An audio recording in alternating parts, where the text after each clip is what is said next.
welcome everybody who is participating. We're so delighted to have you on truly a cutting edge topic in the food, beverages, and agribusiness industry, the wild waterless West. We've had tremendous interest in today's program, and we're just delighted to have you with us.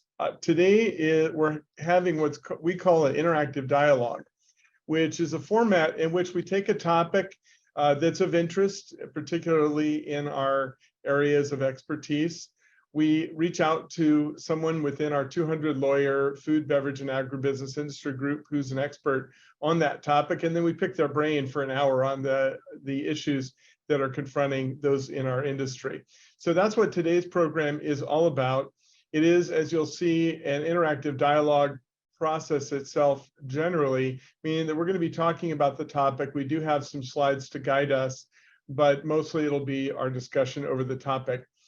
And that regard, we did do something a little bit unique this time, which is that about half of the presentation materials that were included in the reminder email yesterday are an appendix of data and information. And we included within that citations to where we found the information, graphical images of various water tables and other similar things. So I commend you to the table of appendices because there's just a ton of information that's there.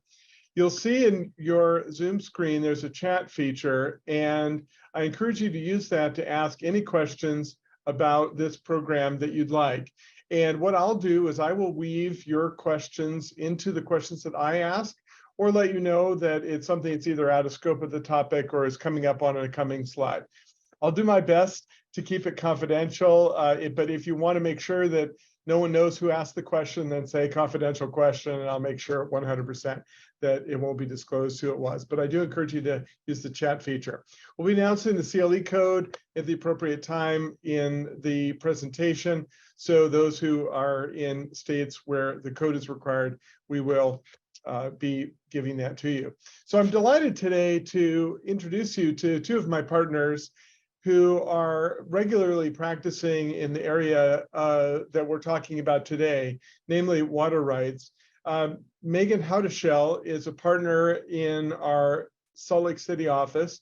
Megan is a full-time practicing lawyer in the area of environmental regulation and actually is a co-chair of our energy and natural resources industry group. Gage Zobel is a partner also in our Salt Lake City office.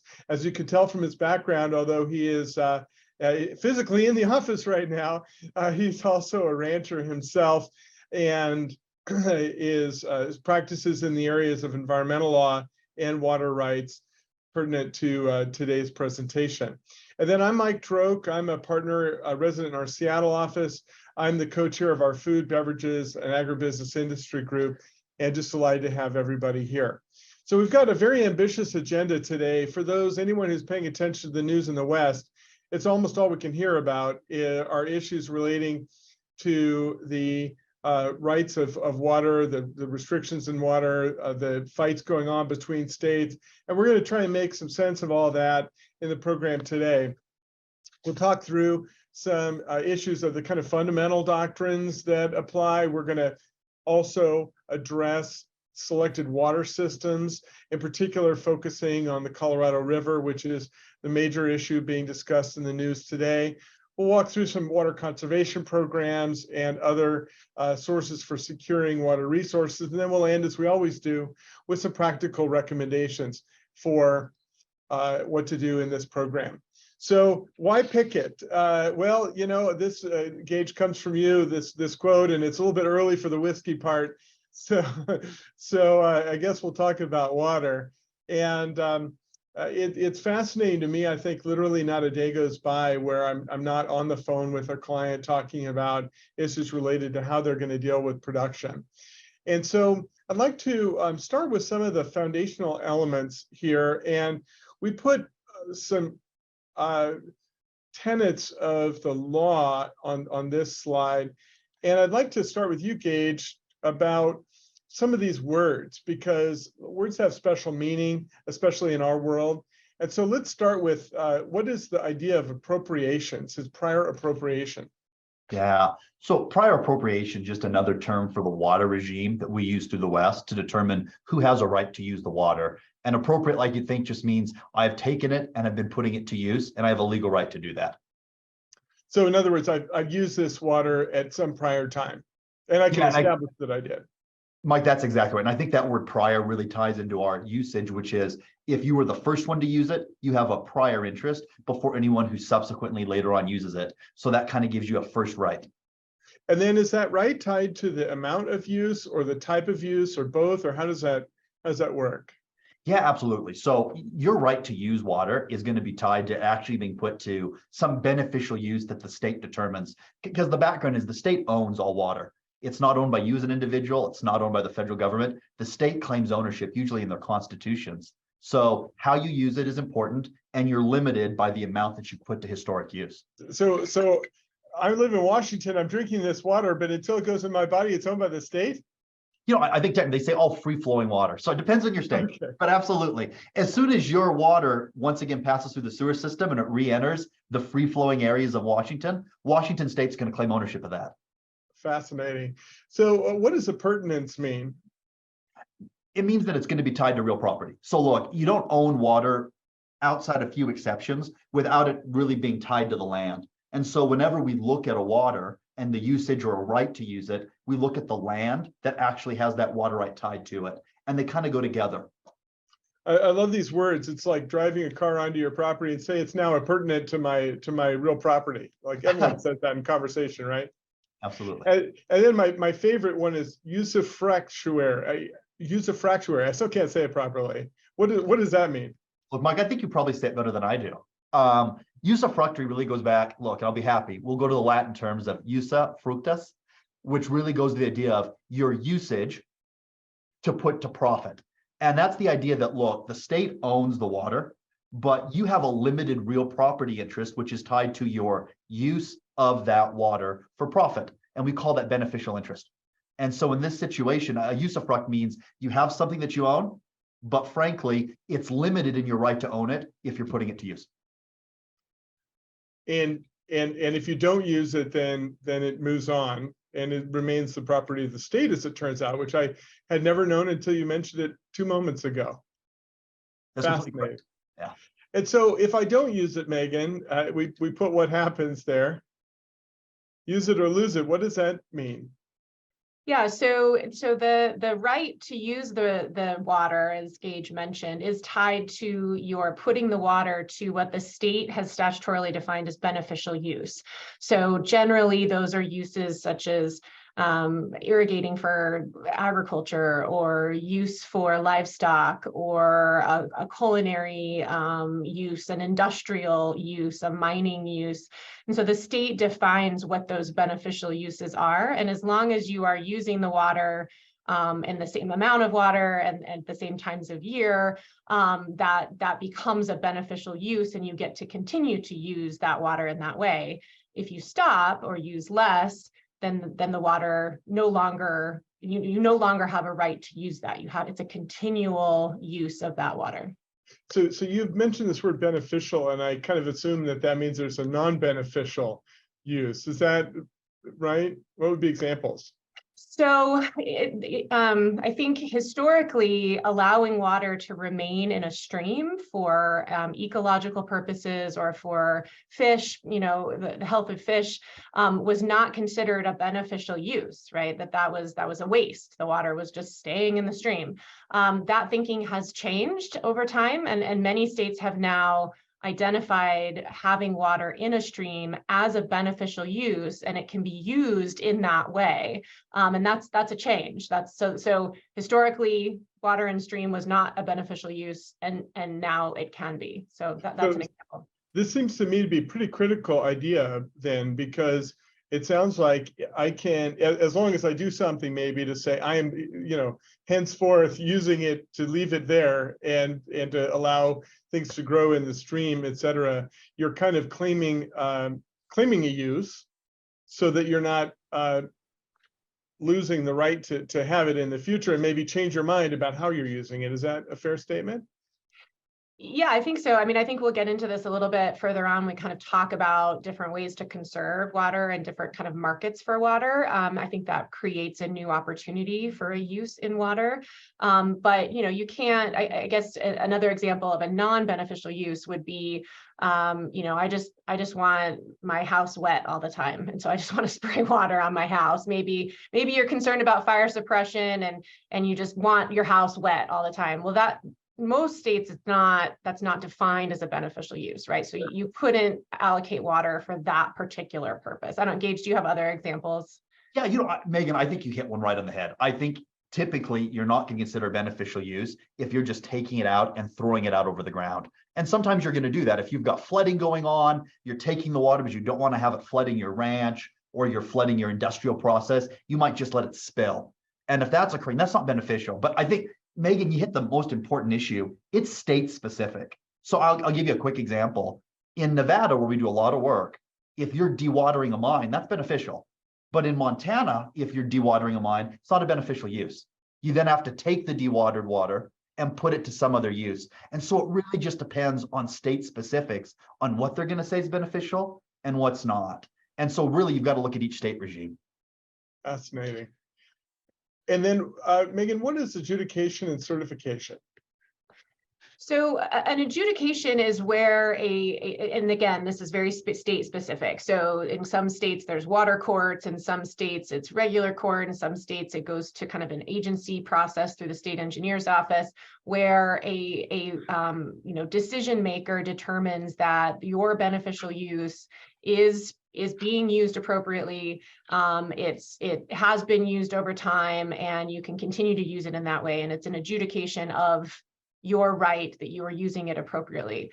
That term can also be used so that's kind of on an individual scale. On a broader scale, that term can be used to determine all of the rights in a particular basin. So, in the Weber Basin, say near where we live, there would be an adjudication of all the rights and a determination of whether everybody that says they hold a right are actually putting that water to beneficial use, or whether somebody is claiming more than the other. So that it can be used in a kind of micro scale or macro scale. Fascinating. So, Mike, can I jump in really quickly? Sure. And look, forgive me, I just see Heather Graham, who I like, but she's a Montanan. So I'm going to answer her question that just popped up, because anyone that's from Montana gets my first attention. Look, water rights aren't static. So if you permit it for one usage and it's allowed, you can always apply to put it to some other usage. The problem that you're going to run into is when you're going to want to do the change, and we'll hit this later, we're going to look at what your historic usage was consumptively, and that's the only amount that changes over. And everything that wasn't used, basically you've been wasting, it's cut away. So your seniority priority is only going to be limited as you change your usage to what you can show historically has been put to use. So this leads to some questions which we don't need to address now, but I would like you to at some point talk about what is, because the other component of her question is, what happens if there's a policy change, and could that constitute, for example, a taking? How does the law work as far as saying, okay, this use is no longer beneficial, and therefore, or we're restricting, Megan, as you said, adjudicating, here's what the rights are within this basin, and if any change in that, would that cause an economic reallocation, I guess, basically. We don't have to necessarily address that now, but it strikes me that apropos of the major issues in allocation, that's one that's probably happening right now. I'm not aware of any change in beneficial use that has taken beneficial use away. I don't know, Gage, if you are aware of that, but I think that would be to Heather's question. Usually they're adding beneficial uses to the definition. And so I don't know you'd be in a situation where you'd have something for beneficial use and then it would be taken away. I will say that there are different priorities that can be made by the state engineer. And in some of these plans we'll get into with the Colorado River issues, there may be some hard choices and prioritization of uses, and that's fully within the rights of the state engineer to do. So the water is not owned, it's a right to use. And so changing those priorities is something the state engineer absolutely can do. Look, Megan, And because it's not owned, it wouldn't be a taking if the state decided we're going to give more to Megan and less to Mike. I think, Fascinating. Mike, I think it does do one thing though. Look, if they outright take your water right, you do have a takings issue. But Megan hit it. State engineers or state courts can basically change what they call preferred usage. So everything's beneficial, and we're doing it in Utah. It's right in our state legislature. Wyoming's doing it as well, where they say, look, in times of drought, we're going to change what we consider our preferred beneficial uses. And all of a sudden you jump priorities because it now becomes a preferred usage. So culinary water, drinking water, right, will probably always be a preferred beneficial use over, industrial uses or other types of uses that don't, directly impact human health. And so that's where you get those preferential, uses, and the water will go there first. This is fascinating. You're really kind of addressing, Megan, the bottom bullet point here. And I was thinking about this just last week. Actually, I was in the Bay Area of California. I've got relatives there, and out in the kind of East Bay, and remembering back in the day when there was nobody who lived out in Concord. It was all farmland and fields, and now it's back to back housing and such like that. And so can you kind of walk through what these issues are in allocation? In allocation specifically with respect to California, or no, just as a general statement. So taking the first couple of bullet points, the major issues, real property versus usufruct versus natural resource. Yeah, I mean, so the competing uses, I think, are you've got agriculture uses where we're growing food for our people, right? So that seems pretty important. You've got culinary uses where people, it's direct drinking water, and then you've got industrial uses, which, arguably fall to the bottom in cases of severe shortage. And so I think the state engineer has to make some public policy decisions about priorities, even, irrespective of the first in time, first in right, kind of concept. I think that where you're going to have people without drinking water in a state, that state engineer is going to have to make some hard choices. Gage, can you talk a little bit about the first two bullet points? Partly because I love that word again, usufruct, but also the markets idea. Yeah, you bet. So look, the idea between real property, usufruct, and natural resource, I think is just really how people view the water. Individuals who maybe haven't come from an agricultural background or aren't used to prior appropriation really look at water and say, man, that's a natural resource. Why are we determining how it's used? Let's put it to the best, most efficient usage, which might be for people, domestic usage, and so forth. And if you talk to someone like my dad, who lives on the ranch behind me, he'll say, no, that's my real property. You can't take it. It's just like my land. And so you have these competing ideas when in reality, it's usufructory in interest. It is real property, but you have to properly use it. And so both sides, I don't think really are coming to the grasp of, look, neither one of you are really correct. And having courts interpret that for people, well, look, we see the issues we're seeing with the Colorado River because of it. And ultimately, my background's in economics. I love economics. I would say, well, let's just put the water to the best use by using a market where we can say, if you want it, you pay for it and I'll ship it down to you. And the problem that we're having is we've tried that. Montana, Idaho, Utah, let's put these water markets in place, and we're not getting the usage because it's really hard to take water that's used 100 miles upstream and move it to a different location because you're going to adversely affect everybody along the way. And so really market functions haven't worked the way we hoped they would to fix our misallocations. Any comments on that, Megan? Well, I think that, it raises the issue you've got going on right now between Arizona and California. And, we can get to that, when we kind of talk about the Colorado River, but, you've got Arizona that says, we don't have as good of a legal right or first in time, first in use right, but we've got a lot of people that aren't going to be able to drink water. California says, well, we grow so much food for the country and we did it first. So legally we have the, we should have the right. And so you've got this kind of, should the water be used for people or should the water be used for growing, almonds in California, and a legal basis on one side and a kind of humanitarian basis on the other. And And it raises all kinds of questions. Should Arizona have grown the way that it did, knowing it only had 300,000 acre feet of allocation under the Colorado River Compact? So that's what we've just been describing is the tension right now between Arizona and California.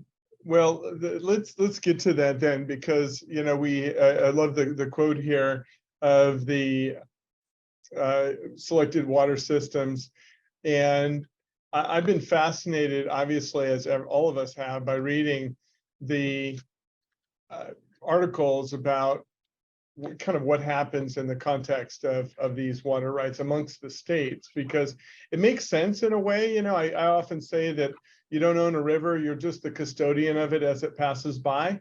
And that's kind of true to some degree. And I now know that that's not just a quip, that's actually the truth. It's owned by the state. So, okay, learned that today. So Gage, can you talk through what these water systems are, just kind of summarize them briefly? Great. Yeah, absolutely, Mike. Look, if people want a deep dive, they're in the appendices, and you can look directly at these water systems. We picked 4 water systems, and that's not a legal term.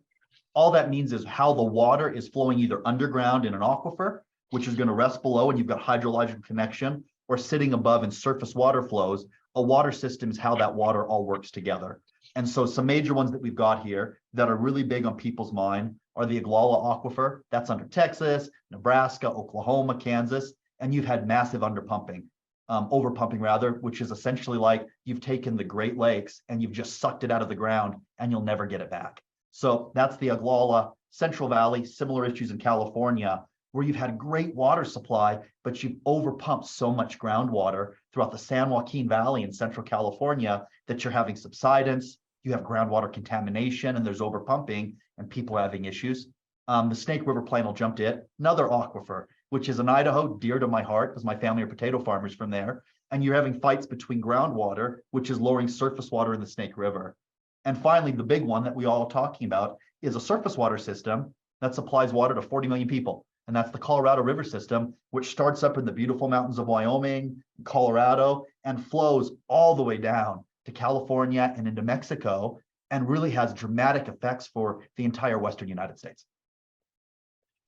So as we talk about those, we have some images here of kind of where the water goes into various kinds of agriculture, really, which is a large part of the overall usage. Do you have either of you a idea about the kind of proportionality here? How much goes to agriculture versus how much goes to, again, I now learned culinary, which means my drinking water. Learning a ton here. This is awesome.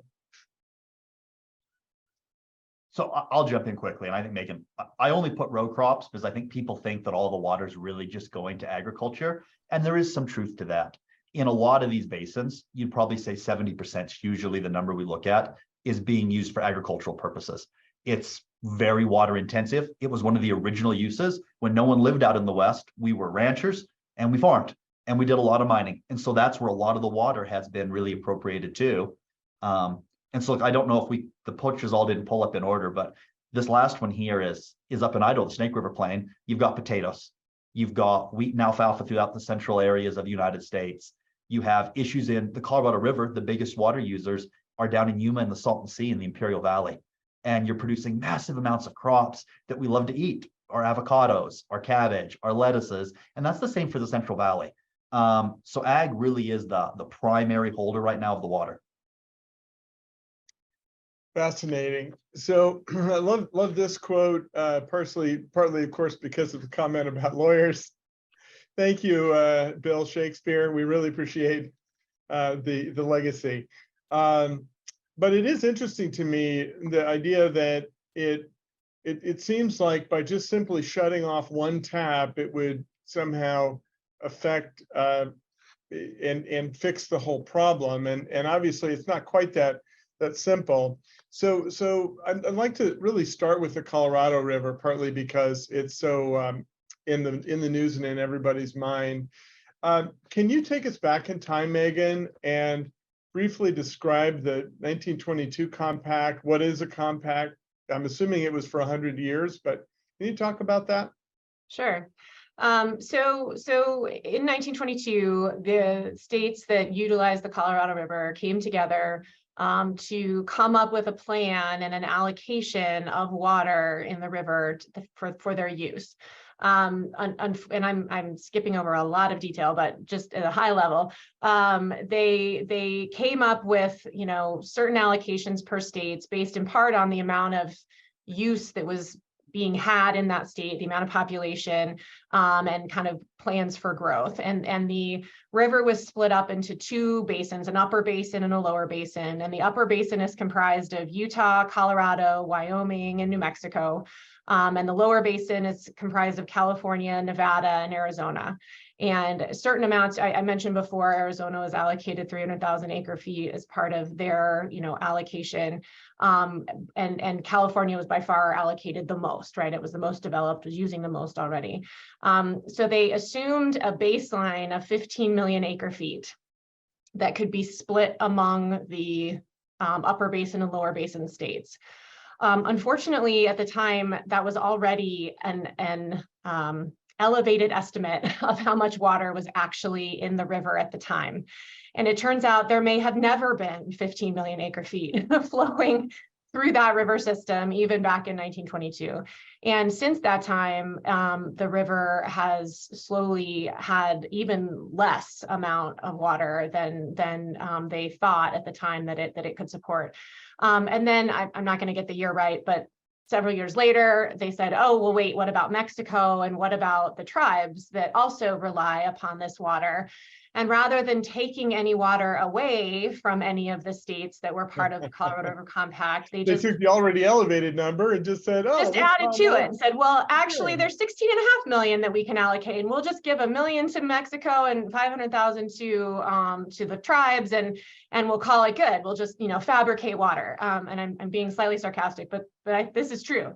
So over time, there has just been less and less and less water in the river. Fortunately, the upper basin states have not fully utilized all of their allocation. And so they have been able to continue to deliver to the lower basin, who in some instances have been over allocating their amount, have been able to deliver an amount of water that they need. And the point of measurement, if you will, is Lake Powell. So the Lees Ferry Dam is where the measurement happens.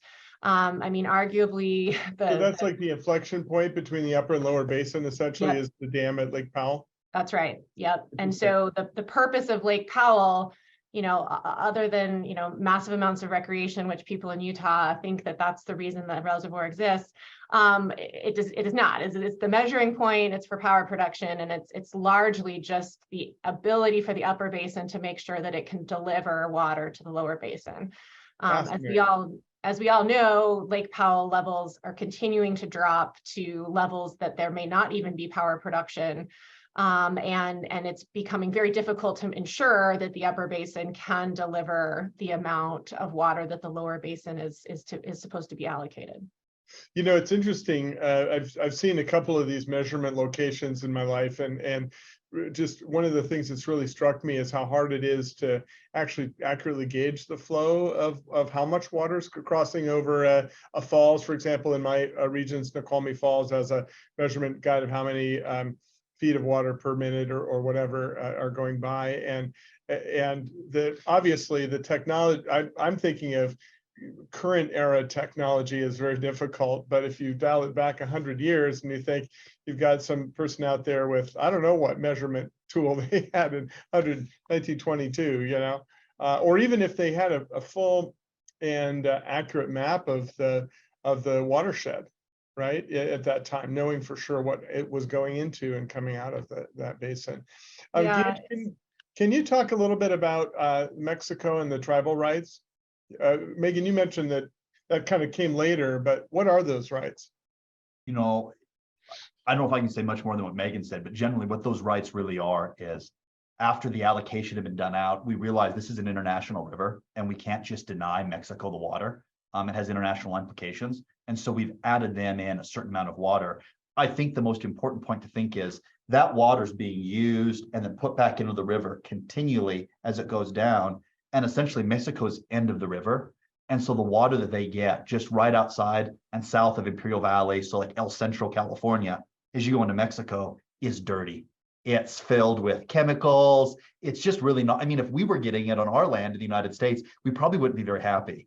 But that's what we provided to Mexico. And so it's really, although you've been cut in for maybe 1 million acre feet, it's not the high quality fresh water that you'd really be hoping for. On the other hand, the tribal issues really are a huge implication because any interstate compact, as Megan talked about, it's original jurisdiction for the United States Supreme Court because states are fighting each other over resources they own. But guess what? A tribal government is another sovereign nation as we consider it. And so literally everything on the Colorado River, and this is any river system, is held up until we make a determination on what the tribal interests are, because we grant them a limited interest in water when we built the reservation initially, and we've got to guarantee that. And so it implicated the Colorado River, it implicates Montana, and where you're from, it implicates Washington. Yeah, it was really stark. Recently, I was in Arizona and saw this beautiful verdant part of a valley and asked, what was that about? And it was near a tribal reservation, and they were appropriately using their rights, that they were granted by treaty and such like that. What is the USBR? It's the United States Bureau of Reclamation. It is the federal counterpart. So look, we said states own their water, and they do. They've got their own regimes that control it. But as we go through interstate, and as the federal government built these huge power projects that gave us all the hydropower that we have, not all, but a lot of it in the West, the agency that was tasked with managing that out of the Department of the Interior is the United States Bureau of Reclamation. So Lake Powell, they control the water there. They control the dam structures, and they control as the water flows in, and if it's even going to be allowed to flow out. And so that's the federal agency that's the counterpart in the West for how we use water. And I'll jump in on that federal component. Mike, you mentioned at the start of this, talking about this Colorado River, that you assumed that the compact was for 100 years. Well, that's not the case. It continues. It's still valid. It's still what controls the law of the river. What was recently going on between the states and what the federal government requested was that the states come up with a plan to reduce their usage with the recognition that there isn't 15 million acre feet of water in the river, right? And so if you continue to hold to this, I get this much water, there just isn't going to be any. And so the federal government requested that the states come up with a plan to cut their water use, and they couldn't. They couldn't come up with a plan, and so it may be left to the federal government, in the Bureau of Reclamation, to implement some plans and some management of these reservoirs that the states may not like. And so that's what's been going on and been in the news, and these meetings that have kind of failed and fallen apart. That's what that was all about. Because I kind of have this image in my mind of California sitting there pulling its pockets out and trying to find the lint and saying, well, wait, somebody ripped me off. There's no more water there anymore. Because if they're the last one down the river and everyone has used their allocation, then there could be nothing left by the time it gets to the end. Almost like as you're describing in Mexico, right? Mike, look, you're right, but I think the one thing that protects California, look, I know there's a lot of anger maybe in other states at California. They're playing chicken is what they're doing, but the beauty that they have is that's a federal decree from the Supreme Court that guarantees them a certain amount of water. And the federal authority can hold it back to an extent, but California's got the senior water rights in the lower basin. And so really when it starts time to cut, they do it by basin. The people that lose the water is Nevada and it's Arizona. And California in particular, the Imperial Valley, which has the most senior or oldest water rights, will continue to get their water at the expense of anyone else. And so really it's a game of chicken to say, look, USBR, you've already pushed the deadline once in August. You gave us another deadline. We're not joining in. What are you going to do? And the USBR can even kick the can down the road because they've got a NEPA action in place where they've got to environmentally determine what action they can take. So we've pushed this another 6 months down the road. And look, California's just playing chicken. And from a legal perspective, it may not be bad. But from a policy perspective of the Colorado River system, it's really detrimental. Now, since 1922, have any of the states given up their rights along the way? No. Similar to a like the abandonment idea, Megan, that you were talking about earlier? No, this is different than that. I mean, within a state, you can have abandonment of water rights, but these allocations are a federal decree, and so there's no use it or lose it kind of mentality with or position that can be taken with respect to allocations to the states. Now, within the states, yes, but users within the states, but the state as a whole, no. And as we learned, it's all based on what their state law is and how they're going to divide up their share. Fascinating. We have an image here of part of Lake Mead, partly because it's just so dramatic. And do you know the time frame of when these photos were taken, roughly? Yeah, it's about Megan, I guess also. Go ahead, Megan. Well, I think it was over the last 10 years. Got it. So it's really, really dramatic. And Terry asked, one of our participants asked a question about having heard some discussion of taking down the Lake Powell Dam, and kind of pulling from my comment earlier that it's the inflection point where things are measured between the basins. Is that even possible, or any thoughts on Lake Powell in particular?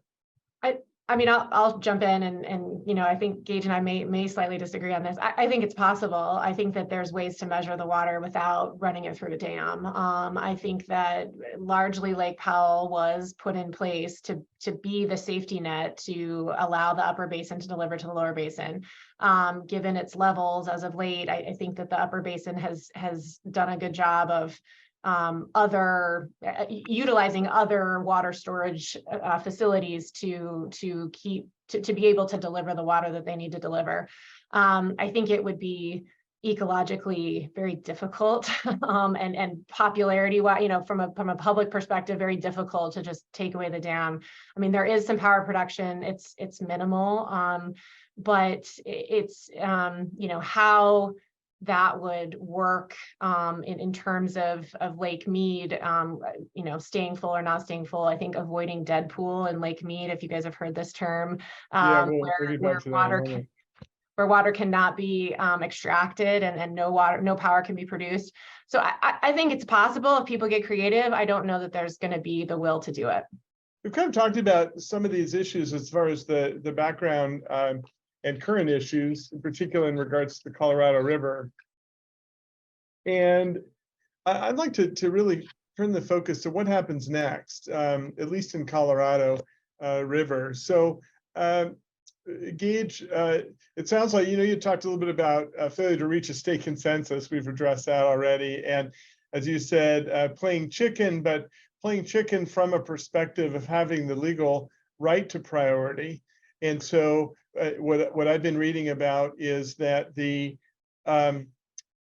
that California's position from interpretation of the compact and a legal perspective is accurate. They were first in priority and had the rights under the compact that they're asserting, and they're essentially saying we're not going to budge and make this easy for you, federal government, if you're going to step in. Next one is, you called the NEPA pause, and you went real quick through it. So could you just explain what NEPA is and what the pause is about? Yeah, you bet.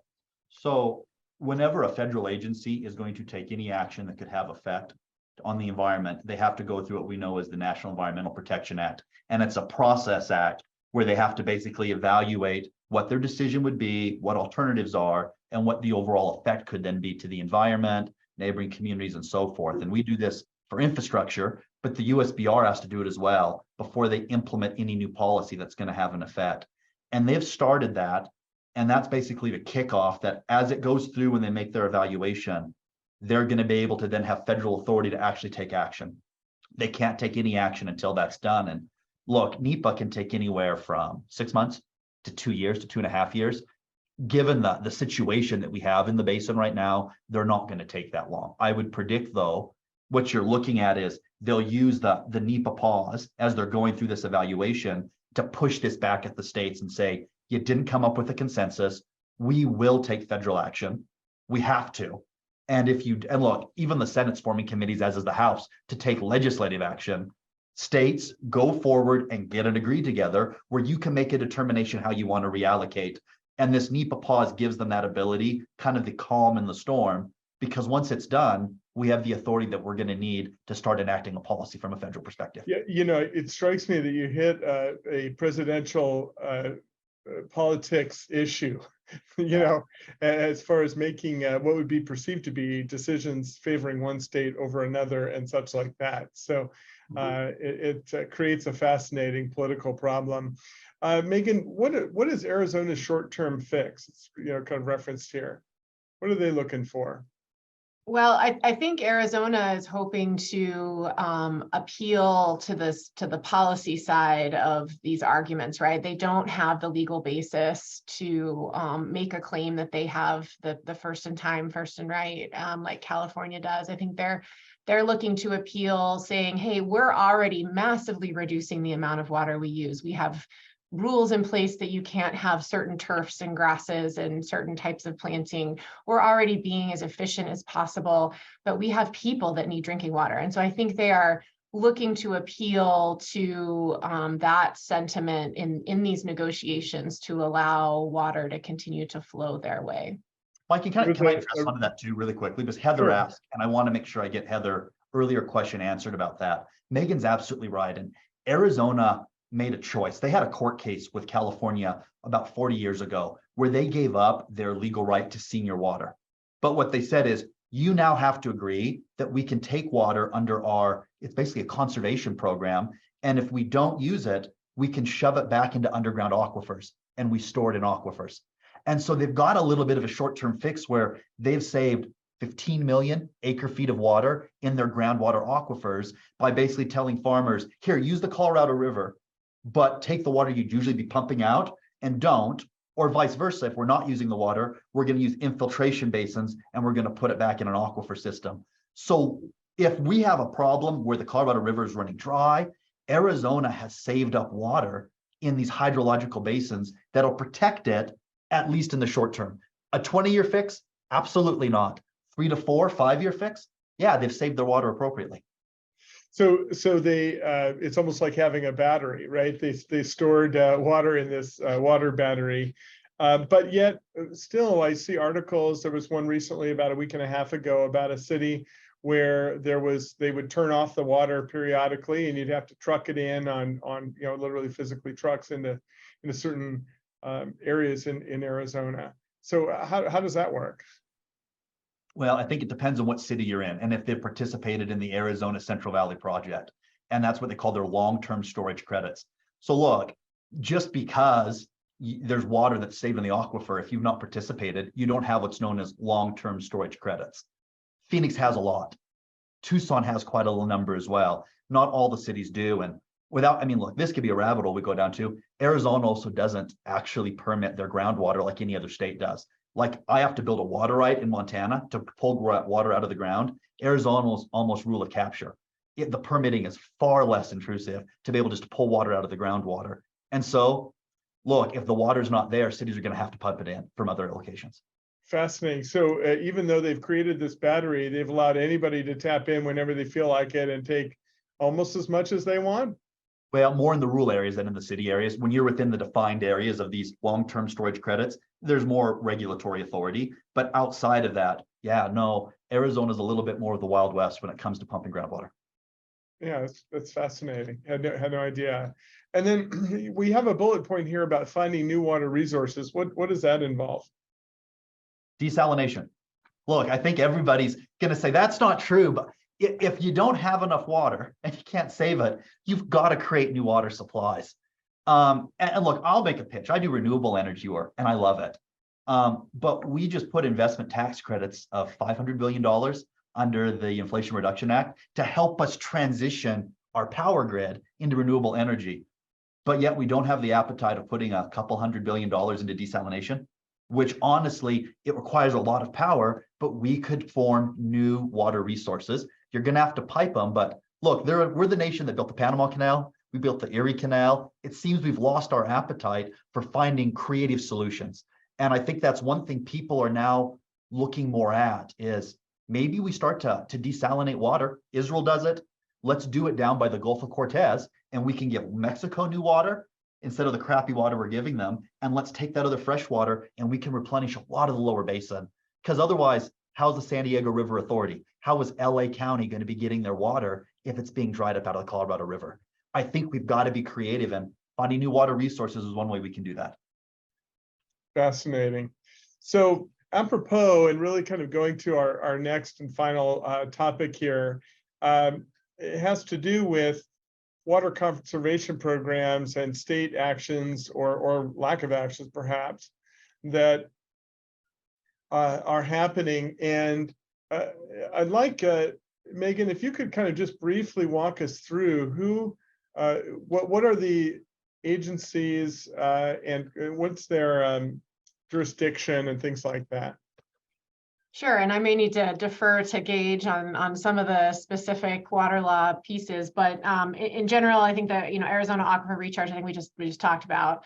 In Utah and Montana, there are statutory fixes to allow for leasing water to allow the water to flow in stream. I mentioned this earlier. Historically, if you didn't use the water, you could forfeit or abandon the water right, and so this allows for more efficient water use and to allow water to be leased for in-stream use, and then you don't lose it, and you can continue to have the water right but put it to a different beneficial use. Kansas groundwater conservation areas, I mean, this is similar to Arizona. Idaho and Washington water banking, I may defer to Gage on that one, and Washington as well. Maybe I can turn it over here. Gage, you can talk about these. Yeah, you bet. So in Idaho and Washington, to facilitate the ability to transfer water, it's kind of similar to what Arizona's been doing. They allow you to bank it. If you're not going to use the water and you keep it in the stream, what that allows you to do, or even back into the actual groundwater aquifers, you get a banking credit, which is just like a storage credit that then you're able to sell to somebody else or use yourself. And it facilitates market transactions to let us try to get the water to the area that'll be most beneficially used or most effective. Washington's gone that a little bit further with the Washington surface water transfers. And this is up by the Columbia River. And it's really similar to Arizona's program, where they realized we have abundant surface water flows, but our groundwater tables are dropping. So what if we tell people we'll allocate a certain amount of the surface water at a USBR, Bureau contracts, and you use this. And in return, the water that you were pumping out of the ground by Moses Lake, by Ephrata, that area, keep it in the aquifer. And that's going to allow us to do a transfer. We'll transfer you federal owned water to use. Please keep the other water down in the aquifer. Which is similar. Look, California, as progressive as it's been, honestly did not address its issues appropriately, because it's always had a little bit more water, say, than an Arizona or Nevada or a Utah. And I think they've finally realized their groundwater, like the Central Valley, it's not working. And so recently they put forward what's known as the California Sustainable Groundwater Management Act. And I know with clients that we've had and people that I know, this is causing consternation, because literally they're going to look at how much water is being taken out of the groundwater. They've allocated if it's severe over allocation, minor, and then you've got to basically build a plan within those basins on how you're going to reduce water or find new or conservative water sources. And if not, the state gets to come back in and do reallocation themselves.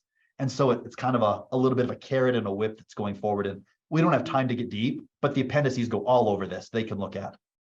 Yeah, I mean, this is fascinating, because what you're describing really is not too different from what the federal Bureau of Land Management, or whatever what was the acronym again? The USBR, Bureau of Reclamation. Reclamation, USBR. What they're kind of setting up their own Bureau of Reclamation in a way. Yeah, that's a great analogy.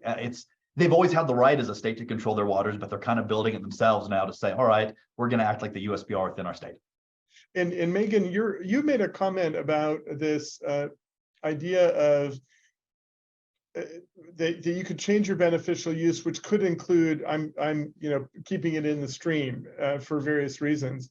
And it struck me as you were describing that policy-wise, that could be a really good thing, in particular if you're trying to retain your if you're upstream, I guess, in the upper basin, to try and retain your usage and not have abandonment.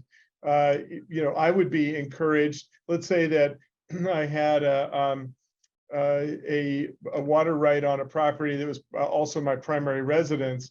And to retain that right, I would have to continue to use it and maybe do a little garden or maybe a large garden to continue to be pumping water out. But I'm really not needing it to do it that way. And I might not even want to, but I could potentially say, okay, what I'm going to do is I'm going to deign it as being used in the stream that's here or the aquifer or whatever. And therefore I can continue to assert my right so that if later I change the usage on the property, then I'd be able to kind of restart it. Is that how it would work? Yeah, so I mean, the prior appropriation system is set up in a way that it encourages well, I should say it differently, it discourages efficiency. Because if you become more efficient with your water and you're not using as much, you can lose the right if you don't create more fields or if you don't have more land to apply it to. So it kind of creates this disincentive to be conservative with water, which is exactly what we need right now, is to be conservative with water. So allowing for some of these different market systems to operate to kind of alleviate some of those disincentives to allow. So the perfect example is if I flood irrigate my alfalfa field and all of a sudden I put in a sprinkler system, I'm using less water, which is great, but then I lose my, then I'm not using as much. And so I could, lose my right. And so I think there needs to be systems and it's starting to happen, systems in place to allow for water to flow, for that to be a beneficial use, to be able to change it in the future if you do come into more land and you want to develop it. But I think that the disincentive for efficiency is one of the big problems of the prior appropriation system. And we're seeing that play out here in the Salt Lake Valley, and we're seeing it here with the Great Salt Lake. And so I think some of these market systems could be utilized to allow for water to flow and to refill the Great Salt Lake. And that's a whole nother presentation, but I think that's the principle, that's the idea. Well, it's a much more eloquent way of describing what I was trying to say. And then that creates also, though, I would think, a level of uncertainty, because if you have someone who is pumping it back in, but not, you have the volume still in the river, but not the right necessarily, because I could change my mind potentially. And so you'd have to have a system of knowing, okay, Mike is going to start using it not by pumping it back into the river, so it won't be available when it's downstream. Yeah, and I mean, I think those are some of the issues that will need to be worked out and see how things, ideally some of that water can stay in the river and it doesn't need to be used in the future. And these leases can extend when the benefits are seen. But yeah, there's some, no system's perfect. So just a few days ago, literally, California's Governor Gavin Newsom issued an order in regards to an executive action kind of order in regards to their program. And a question I had on that was, what authority do the state governors have in this area? Because it looks like Utah and also California have issued executive actions. So Mike, usually the agencies that control water, we said states own the water themselves. Each state allocates an agency that controls. And we usually call that the state engineer. Sometimes it's called, like in Washington, the Department of Ecology, the Water Resources. Montana's the DNRC. Some areas actually use water courts, but we won't get into that. Because they're an agency, they fall under the executive authority of the executive of the state, ergo the governor.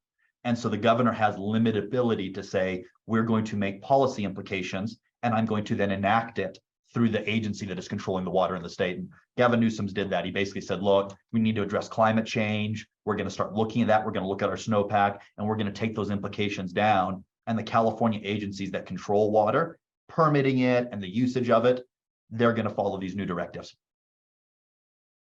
Got it. And just briefly, what are those new directives, at least in California? And then Megan, I'll ask you the same question for Utah.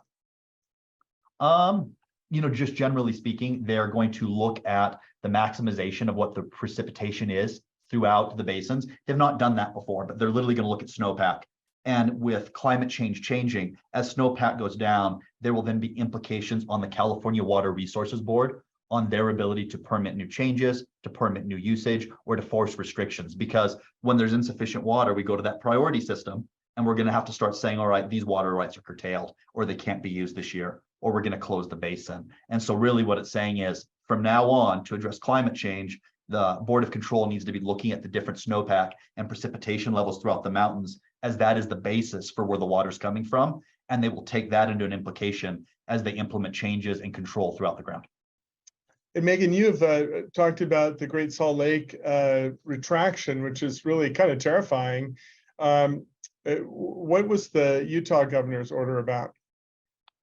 Yeah, I'll be honest with you, Mike. I haven't read his order, so I'm on a little bit of a spot here, but maybe Gage has. But I think in general, there's a lot happening with respect to the Great Salt Lake. I think there's a lot of different ideas being floated. I think you know, there's a definite focus on it. I think one of the things, just, and this is, you know, my personal opinion, is that I think the recognition of the importance of the lake to the Salt Lake Valley and to the industries that operate on the lake, as well as the kind of infrastructure and livelihoods that we built around the lake, the communities around the lake.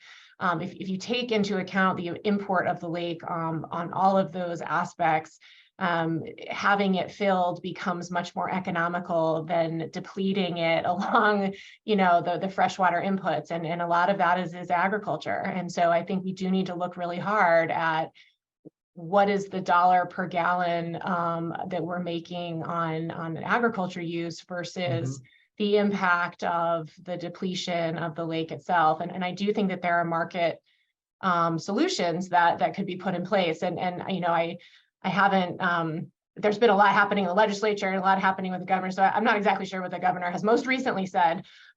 He's a farmer. So I know that, you know, reducing water for ag is probably not the top priority. I think it should be. But I think that there are market opportunities to pay farmers to lease their water rights to have them in stream flow. And to do that in the Bear River Basin that flows into the Great Salt Lake would be a huge impact, and it could be enough to be a solution, frankly. Fascinating. Well, Kevin asked a question of you, Gage, and really must have been triggering on our next slide here of aquifer recharge. And our last topic really of percolation. I call this percolation ponds because my stepfather actually is a civil engineer in water, and so that's what he always called them. Can you talk about, just generally speaking, what the programs are for aquifer recharge? You betcha. And I think I'll hit Kevin's too, which is it's slightly different than aquifer recharge, but aquifer, and let me answer Kevin about pump storage hydro. Aquifer recharge is really Arizona, and in some ways what Washington is doing, we're building their long-term storage credits. Water naturally is going to seep through the surface water back into the groundwater table. And so if we want to replenish groundwater aquifers, we really have two options. You can build an injection well and you can shove it back down, and injection wells are incredibly expensive. You're going to be going down hundreds of feet. You've got to push the water back down. Yeah. But naturally, it does it as well. And so if we let water just naturally sit, it will seep slowly back into the groundwater table, sometimes over years. Our problem is many times you're going to have evaporative loss. So what you have to do is you have to cover them, as some of these pictures showed, and that percolates there. But since you've covered it, you've lowered evaporative loss, and it just naturally will filter itself back into the groundwater aquifer using the natural way that the Earth's done it for years. With Kevin's issue with pump storage hydro, I love it. Look, there's so many new uses of water that are non-consumptive and can change us. You know, if we're going to be moving to a future of renewable energy, unlike Megan, I don't want Lake Powell to be cut out. I want as much hydropower as possible because it's zero carbon intensive. It's wonderful. Pump storage hydro is a counterpart. It's a way that you can permit water using two different reservoirs, and it's a one-time fill, so one-time consumptive use, and then afterwards it just interchanges between the two aquifer or the two reservoirs, creating and generating power, and it's completely non-consumptive.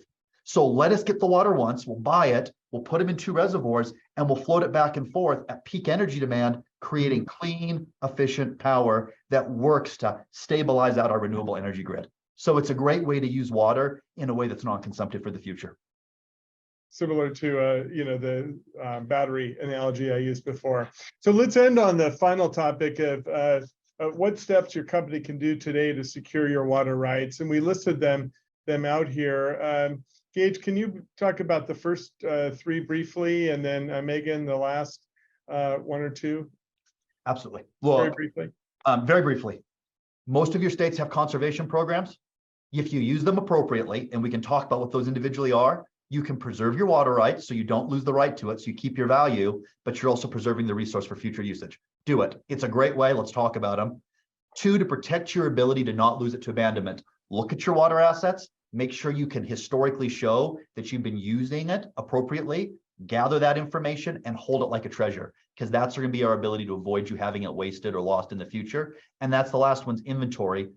I think any major industrial project or agricultural usage needs to look at the future of water usage in the West. The Ogallala is drying up. Colorado River is going through drought. Look at your assets. Look at what your other options are, and you need to build a water strategy. That's an implementation that you can take with the legal sources we have to secure your water future. And Megan, you get the last word, and then I'll wrap it up. Okay. So with respect to purchase and bank and options, you know, there are opportunities to purchase the option to utilize water that's being used, say, for agriculture, to change that to an industrial use in the future, to secure your ability to use water for whatever your project is. So those are opportunities. I think this is kind of open market. This is like water capitalism 101, right? How to sort of take opportunities and secure your future. I think that this take action today versus reaction tomorrow, setting these options up in the front end when, you know, maybe you have a junior water right and you want to secure a more senior one and for use in the future. There are opportunities to do these things. The state legislatures are creating statutes that allow for some of this kind of insurance for water use in the future, and understanding that there's just less of it than we all thought there would be. So I think it's something to take a look at, and it's something to be creative about, because I think opportunities do exist. Terrific. Well, thank you. And thanks to everybody for participating in this great program. If you need CLE credit, again, the code is QWR499. You'll be receiving an email from Dorsey with attendance list, and just sign up for your CLE there. The materials are available online. Lori, our colleague, had posted a link to them in the chat pane as well. This will be recorded, and you can see the recording on dorsey.com. If you have any follow-up questions, I encourage you to call either Gage or Megan or your other Dorsey trusted colleague. And finally, just to commend you to the appendices, we have about 25 slides with a lot of information and data on this topic. And if you have follow-up questions, thank you in particular to Kevin and Heather for asking some terrific questions today. And we encourage you to watch other interactive dialogue programs as we explore the legal issues that confront our industry. So thank you. Thank you, Mike. Thanks, Mike.